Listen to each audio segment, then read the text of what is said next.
Hey there, toy collector friends and Transformers fans alike. Welcome back to the channel. This is the Triple TC, that's the time travelling toy collector. And here we have, out of the box, Studio Series 8627, Battle Damage Brawn, and Studio Series 8628, Battle Damage Autobot Ratchet. Got to clarify that Autobot bit. Don't know why we do, but we do. Some of you may have already seen my initial reaction video to this when I had them in the box. If you haven't, here is the box. Very quickly have a look at the box art. It's open top like the others. So here's the box art. So here we have Brawn giving it, mugging doing all the acting for the camera. And here we have Ratchet doing much the same and living their best lives briefly. The rest of the box we looked at in the other they actually lived up to expectations and died off camera. That was interesting. Right, let's just pop Brawn back up there. Ratchet, I'm afraid Ratchet didn't make it. I've seen a few people asking this because not many people seem to have mentioned it. They do come with blast effects in this lovely sort of purple, I say lovely, purple hue, but I'm giving Ratchet the full blast effect dose there, as you can see, and Brawn taking it to the shoulder like a champ.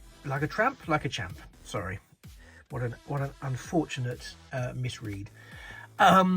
So yeah, so we've got these two figures now out of the box. They're the next in the line that actually shows the battle damaged Autobots from the attack on the shuttle. We've had Ironhide and we've also had Prowl.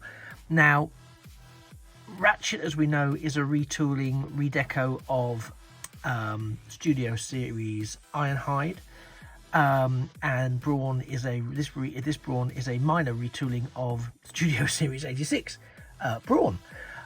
So you will have seen the transformations before and what they look like in alt mode. So for this video, I'm actually not going to do the transformation part. We're not going to look at their alt modes. We're just going to look at, because actually they don't even go into their alt modes once they've been sustained this damage. So the alt modes are a plus, I suppose. But I just wanted to sort of really look at the figures with the battle damage, comment a bit on that in hand, and also have a little bit of an extension to the discussion that I was sort of kicking off with the whole double dipping element when we looked at them in the box a day or two ago. So first up, let's check Brawn. You can see in the background I've taken out the diorama from the box, which is the arc essentially. And so here we have Brawn. We can see, let me zoom in a little bit more for you so we can really get close. We can get even closer really, because he's really giving it to us in terms of that face sculpt. Poor old Brawn is really feeling it. Now the blast effects, it's the usual blast effects, the ones that nest in with each other. With the usual pegs. So I'm going to take it out for the purposes of looking at his battle damage. All of his joints and articulation are intact. Let's move that out of the way. But yeah, so we have this hole right there in his chest. And what I like, if like is the right word, is it always looked to me in the film that he was taking a shot to the shoulder, which I didn't think was particularly fatal. It's not fatal to humans in most cases, so why it would be to him. But here it looks like it's much more on the chest unit rather than the shoulder. And I love, they've also done this sort of silver, which might be the underneath, supposed to be the underneath of the paint. So it's his robot form really showing through. But I also thought it was a bit like some sort of fluid leakage as well. So it really looked like he was losing the oil of life, perhaps. But I really, and I know it's a bit macabre, but I really like what they've done with that head sculpt. You can really see the shock and pain that's got him. And I think this is a really nice touch, because I've seen in some other people's comments, both on some of my photos and stuff, as well as other people's who've got these in hand already, that they're like, well, this is double dipping. Why are we buying broken and damaged toys? We could have our own and break and damage them. Well, there's two parts to that answer for me. One is the ones we've got, we don't want to break and damage them. That's kind of a no-brainer. But also, and this is something that I mentioned in my previous video, which I'm happy to revisit here, which is I seem to recall, and I could be very wrong about this, but I'm pretty sure I'm not, but I seem to recall back in the day, by which I mean the sort of 80s, this blast effect on on Ratchet is not the best idea, at least not that big. So that we used to be able to get battle damaged vehicles. I'm thinking specifically Star Wars, but I do also remember some other ranges as well. I'm sure we could get battle damaged. So we either got battle damaged stickers, so we could choose to either have it as battle damaged or non-battle damaged. And some vehicles that just came with scarring and battle damage. I'm sure there was a battle damaged X-Wing back in the day. And they were separately packaged. So it's the same, essentially the same model, which is what we're seeing here. But it had been retooled or redecoed, or possibly both, to convey battle damage, to give an added degree of play value. I've made this this shorter, so it might hopefully take in. For some reason, it's as if Ratchet's port is a little bit too big. Or maybe on that one it's okay. So let's get him around. You can see if he's shocked and surprised by that. Yeah, that's a bit better. That's all right. But again, they've done a wonderful job, I think, of that face sculpt. I think, again, poor old Ratchet, one of my favourites, really. And here he is, taking it, again, like a trooper to the chest, defending his colleagues as best he could. But yeah, I think it's a really interesting, and I won't say unique, because I don't think it is, but I think it's a really interesting reuse of these models for people, because I clearly Hasbro know what they're doing. I mean, let's be realistic here. Hasbro know what they're doing, and they know that there are some hardcore collectors, and maybe less hardcore collectors, who will want these figures, because there's a lot of people who do, yeah, all the articulation's the same. There are some people who do an awful lot of toy photography.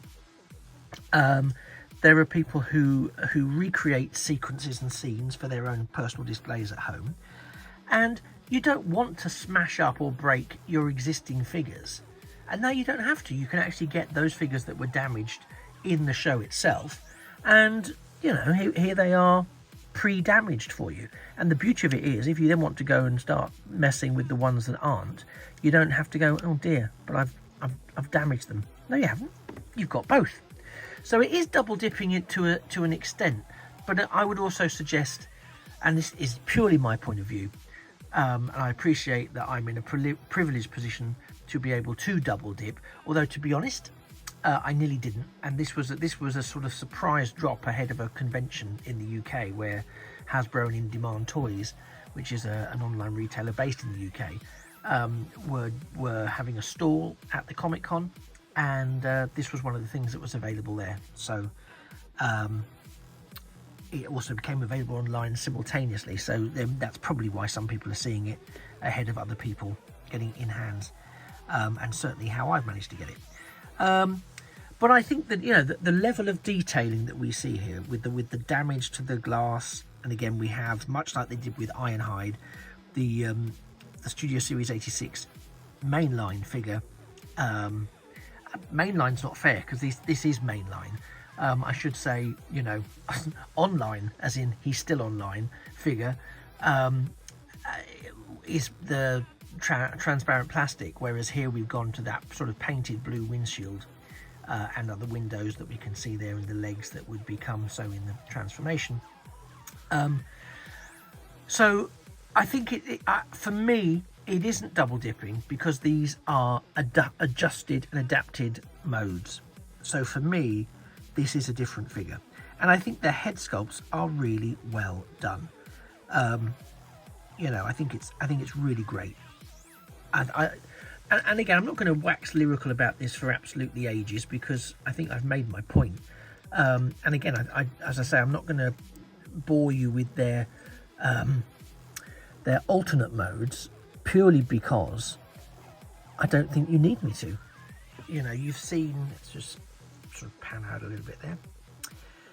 you've seen what these robots look like in their vehicle mode, and actually the main attraction for these two is their mortal injuries.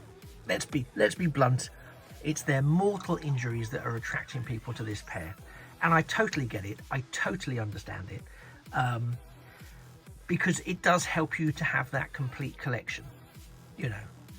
And it isn't everyone's cup of tea, and I would not advise anyone who couldn't afford it or thought or was thinking, oh, but it's exactly what I've already got, I don't need them. If that is the case, that is fantastic. Do not spend and waste valuable hard-earned money on what you perceive as duplicating figures. That's absolutely, makes perfect sense to me. I'm not going to fight you on it. I am, however, going to say from my perspective, they're not the same figures, but I can 100% see why some people would perceive them as being so. Because at some level, they kind of are. These are just figures that are re-released with actual battle damage. And again, we get these blast effects. There's also these two left over now that I've taken them off Ratchet, because they're a bit too top heavy, and he can't take it, bless him. Not in his condition. Don't blame him. So what do you think? Do you think it is double dipping? Do you think it is a major money grab on Hasbro's part? I mean, to an extent, it probably is, because it's I'm sure an inexpensive retooling, and it's an opportunity to charge the same for two more figures. But then they're a commercial enterprise. I'd be very surprised if they weren't doing stuff to generate money. We can't have a go at them for that. And you know, they're not just painting them blue and calling them a different name. They've redone the heads, they've redone the chest units so that they have sustained damage, and there is relevance to those particular characteristics in terms of what happened to them in the 86 movie.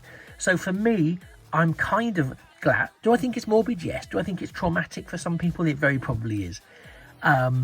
It would have been for me a while back. I'm kind of past that now. But yeah, I totally understand it. And this is someone who's hoping that the forthcoming Commander class, Studio Series 86 Optimus Prime, to make it a Commander class, comes with some sort of interchangeable chest elements to show that battle damage that he has when he's having that final battle with Megatron. So, you know, that's an option. That would be something I would find very interesting for them to do, and a demonstration of some more of their excellent engineering. So all in all, I think it's a good pairing. I think it's a good addition to that Studio Series range, because this is what happened to them. It means I can display them like this, and I don't have to do any manual damage to my original Brawn and to my original Ratchet, for which I'm extremely pleased, because, you know, these aren't cheap. But I do get the opposing opinions 150%. So let me know in the comments where you come down on this. Do you think it is just a rehash money grab? Do you think it's a good opportunity for collectors to have a really diverse range of figures that can show different scenes and sequences from the movie and from the TV series without having to, you know, go a bit postal on their own figures? Let me know. I'm fascinated to know what you think. Again, sorry for anyone who thought I might be transforming them in this video. As I say, I'm not doing that, because you'll have seen the transformation for Brawn already if you've watched my other videos, and same for Ratchet, who is the same as Ironhide.